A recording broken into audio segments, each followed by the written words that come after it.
Now what we want to do is talk about what happens after the information is grabbed from both fields. So if it has been grabbed, we will do the following. If not, else echo this message. Whoops. So if nothing was put in the name field and the message field, we want this message to be echoed to the user. You did not fill in the fields.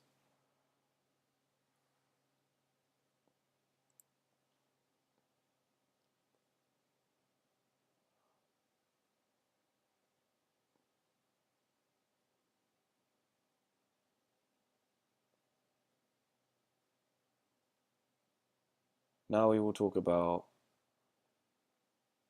if there was data within the fields. We're going to declare a few more variables, such as the date and time of the message.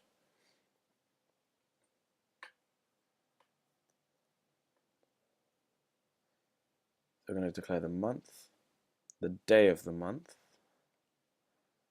They all follow this similar pattern, so it's equals date, open brackets, double quotation marks within, and then semicolon.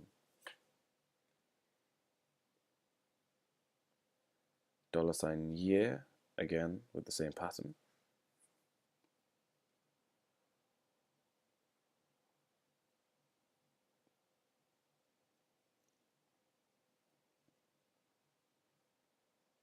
AM or PM,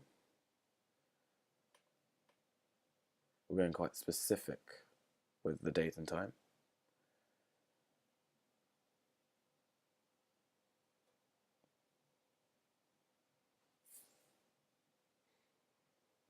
And we'll talk about the time zone as well.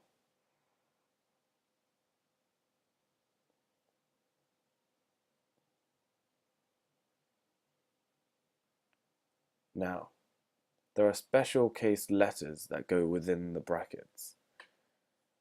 And I don't know them on the top of my mind, but I've had to research this.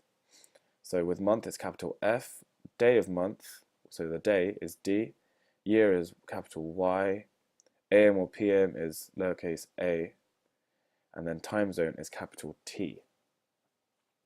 Now we want to declare what the date will be formatted in. And because we're in England, we're going to do the day of the month first, and then the month, and then the year.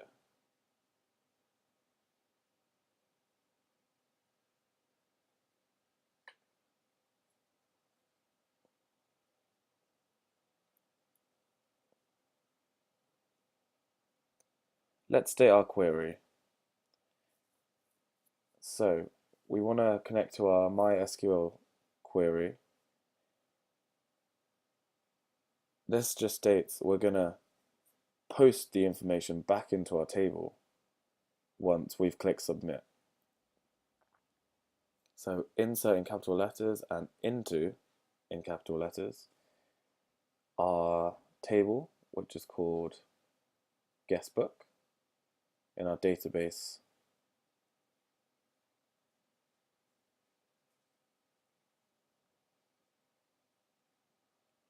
And the values that we want to post them into are the fields that we declared earlier. So we leave ID blank because that goes up by 1 each time something's posted in. So we don't talk about ID. But what we do talk about is, or even are, the names, the message, and the date and time, which will be grabbed automatically.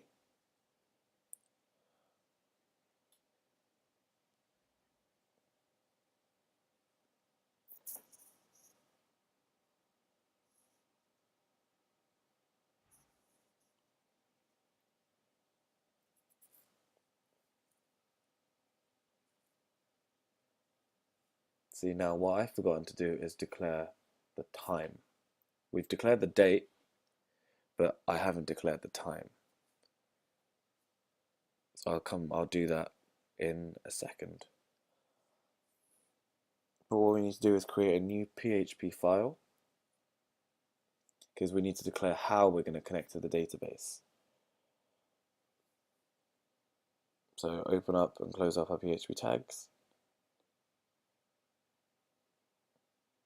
Using the connection variable. So it's MySQL underscore connect, open close bracket, semicolon, and within this we need 3 separate double quotation marks. The first being localhost. The second will be the username that you use to connect to your database. And the third would be the password that you use.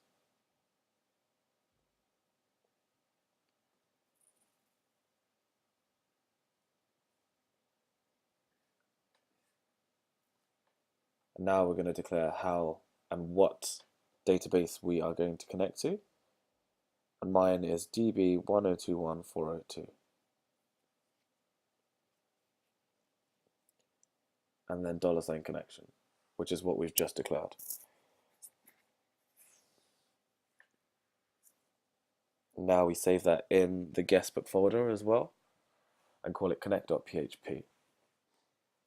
Now we go back to our initial page and use the include function.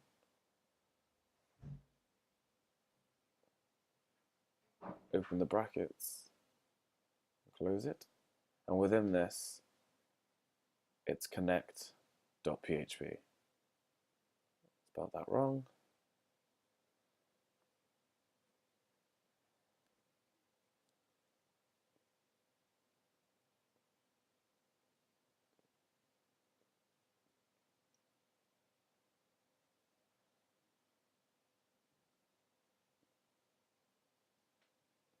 Let's declare the time that we forgot to do earlier.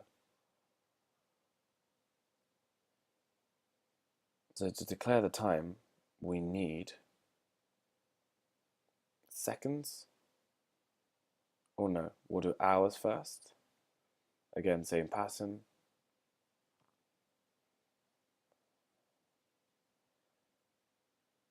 Minutes.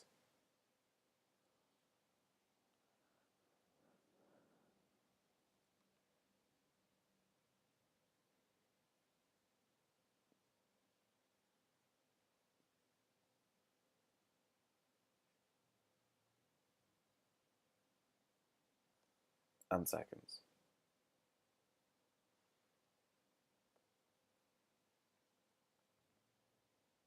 Again, the letters are quite specific, and I have researched this beforehand. So hours is lowercase g, minutes is lowercase I, seconds is lowercase s, and time, we're going to include the variables that we just created. So $hours, semicolon,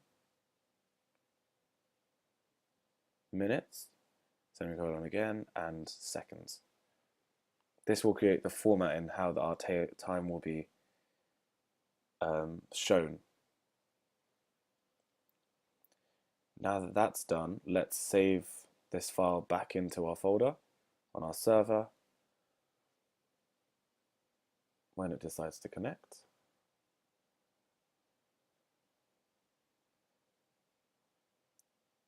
Hit OK, and let's go navigate to this file.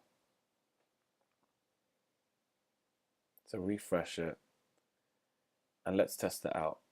So enter your name and a message.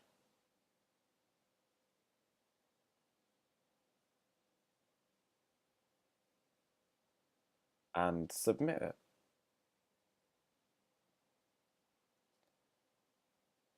Go back into PHP My Admin because we want to see if this actually worked. Check in our guest book, and there we go.